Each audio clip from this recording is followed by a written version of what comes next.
Welcome to the Beyond Barriers podcast. If you're an ambitious woman who wants to dominate your career, then you are in the right place.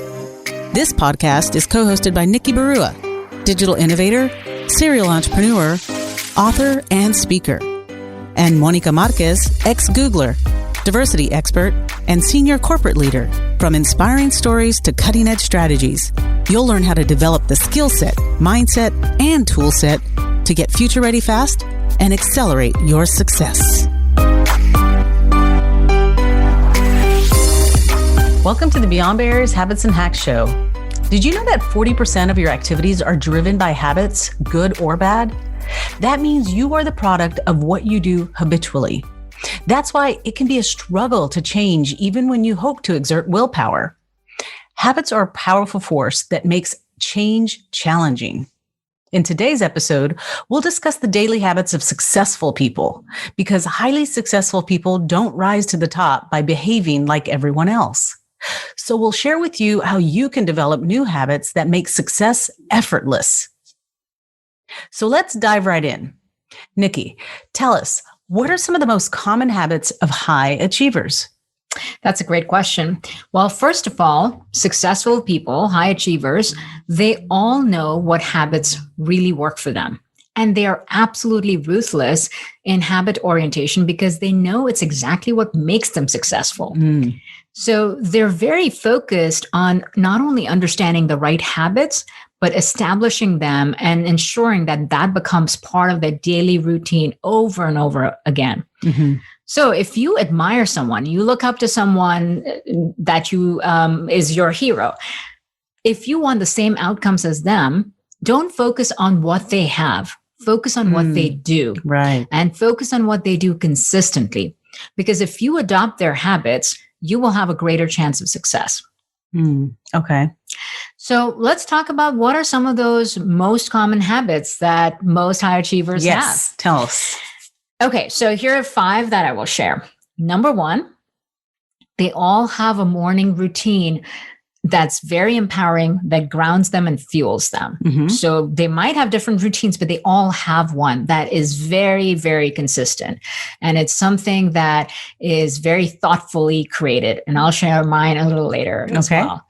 Second, they focus on the most important thing that they must achieve. So whether it is long-term, having a clear focus on the long-term vision, or whether it is being clear about their plan and their priorities, or even down to the day level, focusing on what is the most important thing. So they have this habit of really zeroing in on the most important thing and eliminating all distraction. Okay. And so then, oftentimes we find ourselves kind of getting distracted by all the things coming at us, right. The long task list and all of the various demands on our time and attention. Well, very successful people have trained themselves and developed the habit of constantly going back to that one clear focus. And even if the original plan is blown away, they go back to planning and prioritizing and figuring out the most important use of their time, their energy, and their focus.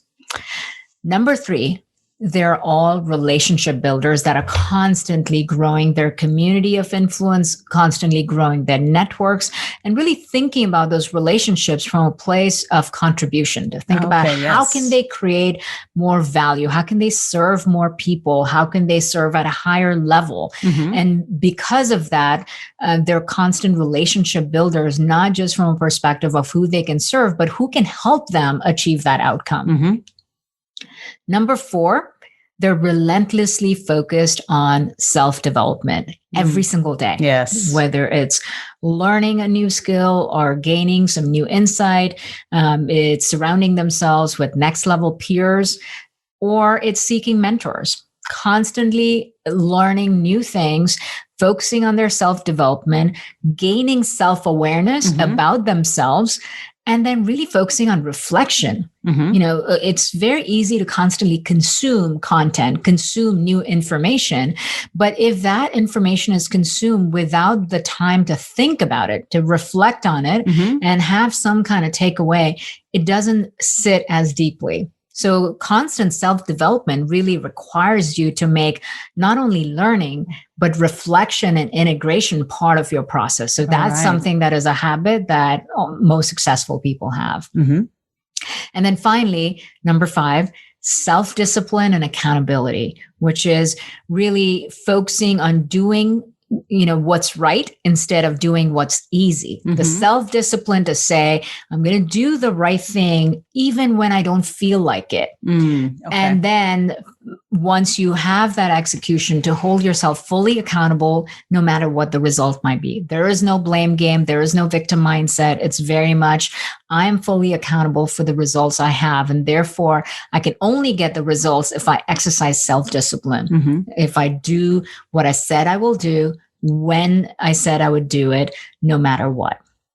So those are really the 5 biggest ones. Number 1, the morning routine, that is grounding and empowering. Number 2, constantly focusing on the most important thing. Number 3, building relationships where you can create and contribute value. Number 4, constant self-development. And number 5, self-discipline and accountability for all outcomes. Those are also, tangible, and those are, just really critical. And I realize number 2 is the one I need to work on. I don't think I really focus on the most important thing on a daily basis. I'll have a task list and I will focus on those easy things, but then realize they're not really getting me ahead where I need to get ahead. So it's interesting that you bring that up, because that is what we often tend to do, is we create a task list and we're focusing on completion, which is how can I complete more things of this task list quickly. So we, of course, start with the easy ones because they're easy to check off that list. Right. But when we focus on easy, it may not be the most important thing. It may not be the most valuable contribution you can make. So it's really important to start with and finish the most important thing you must get done. So that's the one I'm going to focus on. Now, one of my other habits that I feel has guided me and really has empowered me is every day, make sure I make it a point that I read industry-related content every morning and note any memorable stat or any key takeaway that I found resonated with me. It kind of just fuels me and kind of fuels that creativity and gets me in that zone. So that's something that I do that really does empower me every morning. So what you just described is the idea of learning, but also thinking and integrating that back. So you're not just reading a whole bunch of industry information and stats. You're thinking about, well, what does that really mean? Yes. How does that shape my thinking? How could I leverage this to move the needle and so forth? Yes, and that exactly. Learning and thinking is the key. My morning routine is my personal habit that grounds me the most. And in fact, I turn it into a mnemonic so that it's easy to remember and it's easy to follow, especially when I was first trying to create this habit. It was a little bit hard to remember to do all of that. So I realized that creating a mnemonic would help me, and I just call it my magic morning routine. And it's M for meditation, A for activation or exercise, or just moving physically. G is for gratitude. I is for inspiration. And C is for commitment. What is the commitment I'm making for the most important thing I'll focus on that day? So that routine of being able to wake up and begin my day with meditation in a calm, composed way, as opposed to the feeling frazzled and looking at email and feeling overwhelmed. Starting with meditation followed by activation, whether it's stretching or walking, and then gratitude or prayer, and followed by inspiration to read or listen to something. And I keep it very short. It could be 5 or 10 minutes of something inspirational, just to start on a positive note, something uplifting. And finally, wrap up that morning routine with one clear commitment and, making that determination of how I will achieve that. Do you want to grow your impact as a change agent who ignites transformation in others, but you don't have a proven step-by-step method? Do you want to grow your visibility and influence as a thought leader to inspire others, but you don't know where to begin? The Beyond Barriers High Performance Executive Coach Certification is designed for experienced leaders who want to grow their impact and influence. Join this exclusive community of high achievers, advance your career as a leader, and experience the joy of helping others grow. Go to IamBeyondBarriers.com and register for the webinar to learn more. I love that. I love magic. I love the acronym you came up with. I think it's fabulous in terms of remembering what it is that you want to do, and it'll make it a lot easier. So it sounds super amazing, but how does someone develop new habits? I mean, because it's easier said than done. I know that I heard your magic and I'm like, I want to sprinkle some magic in my mornings. But, and I can see how I would start off with enthusiasm, but then maybe lose steam along the way. Like, how do I sustain it? How do I make it long term? Yeah, sticking to habits or building new habits definitely is a challenge that we all face. There's an amazing quote by the author Brian Tracy who says, "Good habits are hard to form, but easy to live with. Bad habits are easy to form, but hard to live with." And it really sums up the challenge that we face, which is why it's so hard to build good habits, because it's not just about forming good habits. It's because we can't just get rid of bad habits. What you really do is you replace bad habits with good ones. Okay.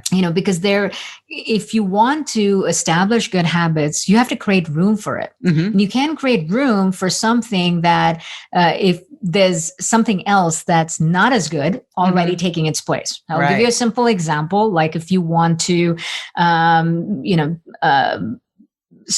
perhaps like start a different morning routine. You said you want to do the magic routine. Yes. Well, that sounds great to talk about establishing that morning routine. But the question is, what do you do today? How does your morning begin today? Because that too is a habit. So if you wake up and do something naturally, maybe you wake up, roll over and grab your phone and immediately check email and check Twitter or Facebook and get lost in reading the news, or looking at your task list and start worrying about the task list. All of those are habits. And you can't establish a magic morning routine unless you replace the current bad habit with a new one. And that's what gets really hard to do. That makes total sense. So yes, I do exactly that. I'll roll out of bed and immediately start, pick up my phone, looking at emails, looking at things that I need to start doing. And I don't leave room for magic. Well, what are the next steps? I mean, like you said, you can't really just, what are the steps in terms of really doing that? So it's hard to make change. I want to implement magic. What is it that I need to do? What are the steps? Yeah. So this is what you can do to replace bad habits with good ones. First off, you need to have a powerful reason for change. If you don't have a big enough why, then even if you start with all the enthusiasm in the world, you're not going to stay the course when things get hard. And that's where, willpower is just never going to drive the change. Yes. You need a powerful reason first. So before you start thinking about what cool habit or what good habit would be super cool to implement, don't worry about the habit or the activity or even the outcome. Focus on, why does it even matter to you? Get really clear about the reason and make it a powerful reason. A general reason isn't good enough. It has to be so meaningful to you that change becomes necessary. And then you're likely to take the action to make success inevitable. Right. Okay. Then number 2, you need to get leverage on yourself. And the way you get leverage is by associating pain with a bad habit and associating pleasure or joy with a good habit. Because what that does is gives you guardrails. On one side is the pain of sticking to your bad habit. On the other side is the pleasure of, replacing it with a good habit. And when we shift our beliefs about, the existing habit versus the new habit, that's when change becomes a lot easier. So that's how you get leverage on yourself. Right. Okay. So you start with that why, and then you think about, well, why is sticking to this habit. So maybe it is not exercising is a bad habit, or, just watching TV for too many hours and what have you. And you want to replace that with watching TV with reading books. Well, you have to, first of all, have a really big reason and then think about, well, what is it doing? In what ways is it harming you to watch TV? And in what ways would you gain pleasure out of reading a book? And if the reasons aren't big enough, that changes won't happen. Right. Okay. Number 3, start small and set yourself up for success. So let's say you wake up at 8 a.m. today. And you decide you want a good habit of waking up at 5 a.m. You are not going to make that leap of 3 hours difference overnight. It's just not going to happen. So start small. Start by waking up just 5 to 10 minutes earlier. So instead of 8 a.m., maybe wake up at 7:50 or 7:55 a.m., just 5 minutes. And once that becomes effortless, make it an additional 5-10 minutes, make it an additional 5-10 minutes. So make it incremental in terms of the change and get used to that change before you push yourself further. And when you make the change really small, you set yourself up for success, but you also give yourself time for that to become the norm. That makes sense. Number 4, habits are all about repetition. And repetition doesn't happen unless you create space for it and allocate time to it. This is where your calendar can be very handy. So any habit that you want to form, whether it is exercise, whether it's waking up at a certain time, or you want to do a magic morning routine, or maybe it's reading every day, make time for it on your calendar, make it a recurring invite, and then stick to your calendar. Because once you schedule it, you are setting yourself up to execute. But if you never schedule it, something even as simple as thinking, if you want to think, put it on your calendar. Because if you don't have it on your calendar, when do you think you'll actually think? Yeah. You have no time for it. Right. Everything we do is an allocation of time against outcomes. So if you want a certain outcome, you must invest time and allocate time towards it. That makes total sense. And finally, number 5, reward yourself for positive change. Celebrating is all your progress, any progress, maybe even, making that first step and deciding, celebrate that. Because once you give yourself positive reinforcement, you're much more likely to enjoy that process, stick to it, and keep repeating it until that habit becomes your norm. So that's what all of that is. That's how you replace bad habits or no good habits with really good habits. If you want the change, follow these 5 steps. Give yourself a big enough why, get leverage through pain associated with the bad habit and pleasure with a good habit. Start small, set yourself up for success. Schedule time on your calendar so that the habits are repeated, and reward yourself for progress. That's fantastic. So there you have it, folks. Think about what's the one habit that would radically change your life, and just focus on that and follow the steps and begin your transformation. Have a great week, and we'll see you next time. Thank you for listening to the Beyond Barriers podcast. There are thousands of podcasts out there, and we are so grateful that you've chosen to listen to ours. If you enjoyed the show, please tell a friend about it and subscribe to get new episodes every Monday, Wednesday, and Friday. Visit IamBeyondBarriers.com, where you'll find show notes and links to all resources for each show, including the best way to connect with our guests. See you next episode.